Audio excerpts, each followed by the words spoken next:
புத்தியுள்ள மனிதனெல்லாம் வெற்றி காண்பதில்லை. வெற்றி பெற்ற மனிதனெல்லாம் புத்திசாலி இல்லை, புத்திசாலி இல்லை. புத்தியுள்ள மனிதனெல்லாம் வெற்றி காண்பதில்லை.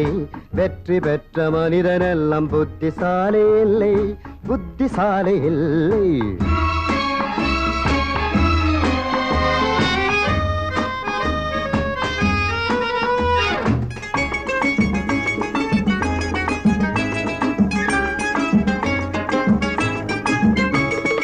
பணம் இருக்கும் மனிதரிடம் மனம் இருப்பதில்லை, மனம் இருக்கும் மனிதரிடம் பணம் இருப்பதில்லை. பணம் இருக்கும் மனிதரிடம் மனம் இருப்பதில்லை, மனம்